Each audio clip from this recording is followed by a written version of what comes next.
अंशु जी दिल्ली से। हाँ जी। राधे राधे महाराज जी।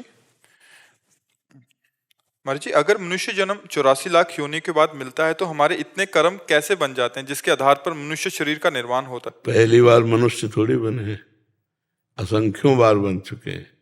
सृष्टि की रचना जब से हुई तब से अभी तक असंख्यों बार बन चुके हैं। तो वही हमारे कर्म रखे हुए हैं मनुष्य जन्म के। संचित गोदाम है, संचित कर्म, क्रियमाण नई फसल है, और प्रारब्ध पुराने कर्मों के गोदाम से जो निकला हुआ है शरीर बना, उसका भोग है। तो पहली बार थोड़े मनुष्य बने, हाँ, अनंतों बार, असंख्यों बार बन गए हैं। पर हमने कभी भगवान का भजन नहीं किया, कभी अध्यात्म में नहीं चले, उन्हीं भोगों को भोगते हुए सांसारिक कर्म करते रहे, तो आज भी वही भोग परेशान किए हुए हैं। पर आज कृपा है जो हम संत समागम कर रहे हैं, साधु वचन माने तो हमारी बात बन जाए। बहुत जन्म हुए लेकिन हमें साधु समागम नहीं मिला। अगर मिला होता तो हमारा कल्याण हो गया होता। भगवान के भी अवतार हुए, हम कोई कीट पतंगा तो रहे होंगे ना कोई, लेकिन हमें भगवान का सानिध्य नहीं मिला। आज मिला भगवान का धाम, संतों का संग, तो अपना काम बना ले। जैसे पहाड़ भर रुई ऐसे पहाड़ भर दिखाई दे रही हो, तो उसके लिए पहाड़ भर माचिस की थोड़ी जरूरत है, एक दिया सलाई की जरूरत है, एक ज्ञान की जरूरत है अनंत जन्मों के संचित कर्मों को भस्म करने के लिए। बस ये ज्ञान हो जाए कि मैं भगवान का अंशात्म स्वरूप हूँ, इस देह भाव में लगे हुए, इसीलिए हमारी परेशानियां बढ़ गई। देखो, आप बात कर, किसका प्रश्न है? तो आप अपने को स्त्री मानती है ना, आप अपने को देह मानते हैं ना। यही अज्ञान हमारे कर्म जो शुभ अशुभ होते हैं उनको भोगने के लिए विवश करता है। और यही एक अज्ञान भर हट जाए तो सब ठीक हो जाए। अब इसी को हटाने के लिए फिर अध्यात्म में उतरना पड़ता है, संयम नियम से चलना पड़ता है, पवित्र भोजन, नाम जप, ये सब करना होता है। आपने बताया था कि कर्म जो होते हैं सिर्फ मनुष्य जीवन में ही जो कर्म किए जाते हैं उन्हीं का कैलकुलेशन होता है। जो पुराने कर्म हैं, किसी भी योनि, कोई और योनि के कर्म होते हैं, उनका कुछ वो नहीं बनता, कर्म नहीं बनता।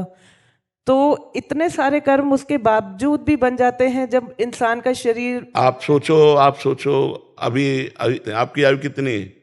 46। आप ईमानदारी से थोड़ी देर के लिए जज बन जाओ, हमको बोलना मत, अंदर से देखो। अगर उन कर्मों का हिसाब किताब दिया जाए तो अपने भारतीय संविधान के अनुसार आपको कितनी बार जेल हो, आपको कितनी बार दंड मिले। आप अपनी जज बनकर 42 वर्ष की अवस्था का निर्णय कर दीजिए। तो आप सोचो, ये जब जमा होंगे जाके और इनमें ब्याज लगेगा, और जब इनका फाइनल आएगा तो कितना बड़ा बड़ा आएगा, समझ रहे ना।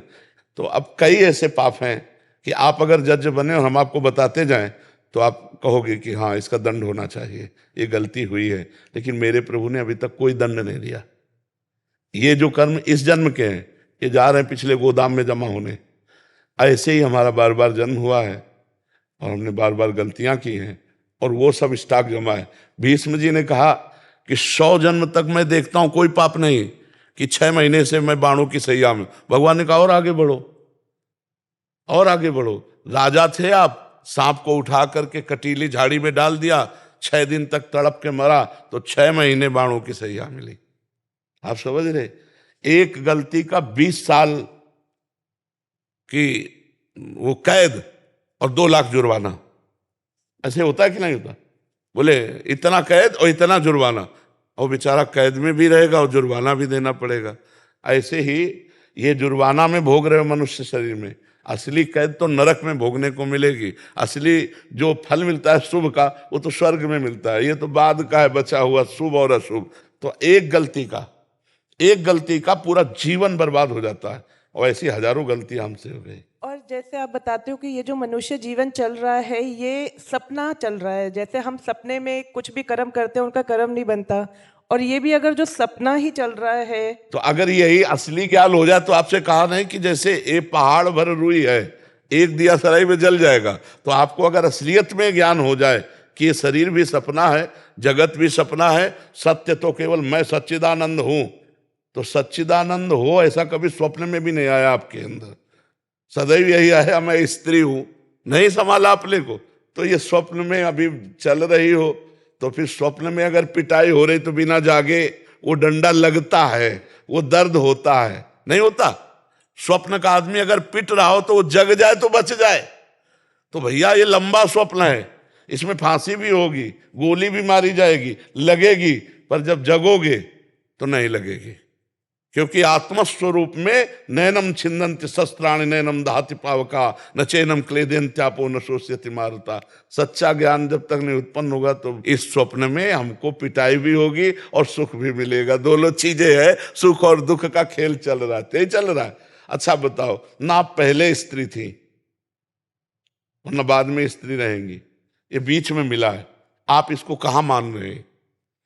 आपको यही लग रहा है मैं यही हूं, नहीं मान रहे? गुरुदेव जी, आपने तो इतना सब कुछ अंदर चेंज कर दिया है कि अब वो रहता ही नहीं, अब तो एक थोड़ा हर जग इंसान जाओ। में- अभी चेंजिंग का मतलब है जग गया, जग गया।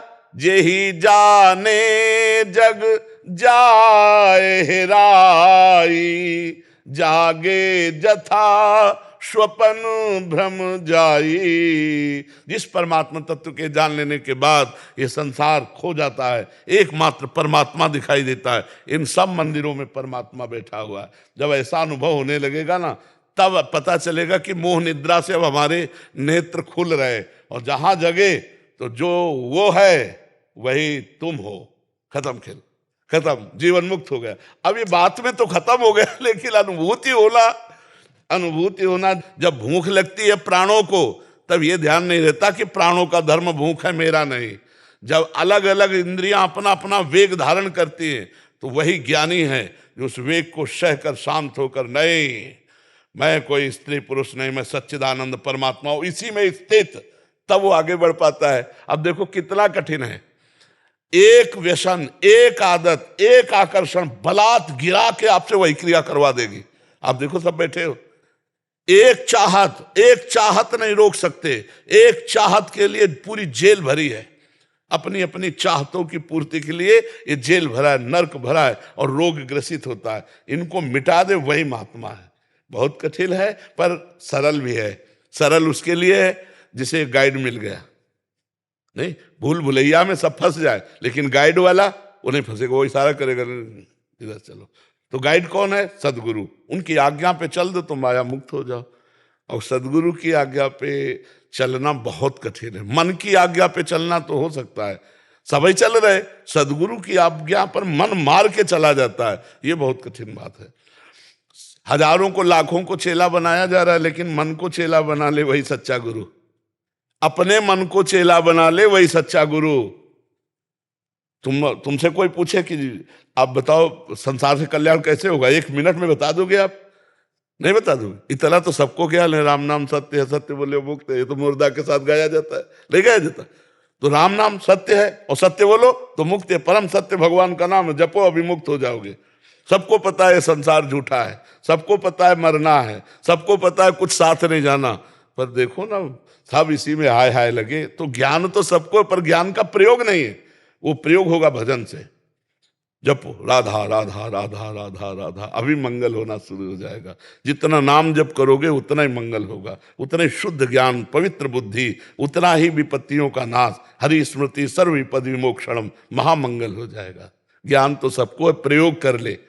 प्रयोग करना बड़ा कठिन है, नहीं और आदमी पाप करो। बात और कहते हो कि जो भजदानंदी घर में होते हैं उनकी 21 पीढ़ियां तर जाती हैं, और 21 पीढ़ी तर जाती है, तो इसका मतलब अगर जो हम पहली पीढ़ी है कोई भजदानंदी की, तो हमारे को थोड़ा कम मेहनत करनी पड़ेगी या मेहनत काफी करनी पड़ेगी? तो आप 21 को बैठाल के थोड़ी चल रही। ये तो हमारे भगवान की तरफ से, जैसे हमारे भारत सरकार का कोई बड़ा अधिकारी होता है ना, तो उसका परिवार भी रेल में फ्री चल सकता है। वो ऐसे नहीं वो सुविधाएं देती सरकार, तो ऐसे हमारे भगवान ने सुविधा दी है कि यदि एक, क्योंकि बहुत कठिन है ना, अगर एक भगवत प्राप्त हो जाए, भजनानंदी का मतलब भगवत प्राप्त, तो उसकी 21 पीढ़ियां जो जहां भी हैं उनको कल्याण के मार्ग में डाल दिया जाता है। यदि उनको अवसर मिलेगा तो जन्म होगा और भगवत भक्त बनाए जाएंगे भगवान की, मतलब 21 पीढ़ी का कल्याण हो जाएगा। पर पहले अपना तो कल्याण हो पहले अपना कल्याण हो, तब 21 पीढ़ी का कल्याण। इनके किसी ने किया हो ऐसा तो थोड़ा उसके हेल्प मिलेगी हमें। अगर किया होता तो ये मुक्त होते, पक्का समझो। हाँ, ये मुक्त होते। तो अभी मतलब किया नहीं। हाँ नहीं, 7 पीढ़ी आगे की और 14 पीछे की। देव जी, अभी जो मेरे दादाजी थे तो उनके होते हुए तो मैं काफी बड़ी हो गई, तो पहली पीढ़ी हो नहीं, भगवत प्राप्त हो जाएं दादाजी। जाऊं, वो तो भगवत प्राप्त थे। वो तो पक्का ही है। उनको तो कभी पूरी रात कभी सोते हुए देखा ही नहीं। वो देखो, मेहनत करना और अरबपति बनना दोनों में अंतर होता है।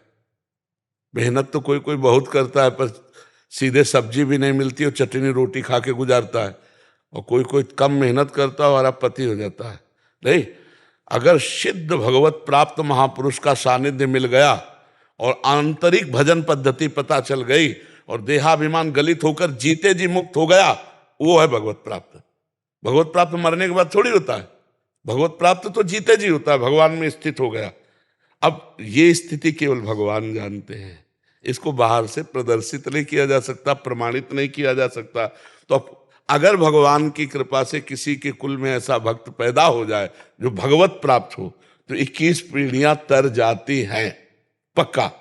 तो अगर हम कह रहे तुम्हारे परिवार में कोई भगवत प्राप्त है, तो इतना मान लो कि आपको ये आज जो अवसर मिला है वो उन्हीं की कृपा से मिला है। अगर उनकी कृपा ना होती तो शायद है यहाँ बैठ करके आप इस तरह भागवतिक चर्चा ना करती। अब अपना कल्याण कर लीजिए, हर समय नाम जप कीजिए और भगवान से प्रार्थना कीजिए कि मेरा शरीर राग नष्ट हो जाए, ये जो शरीर अभिमान है, शरीर भाव है, ये नष्ट हो जाए। जी।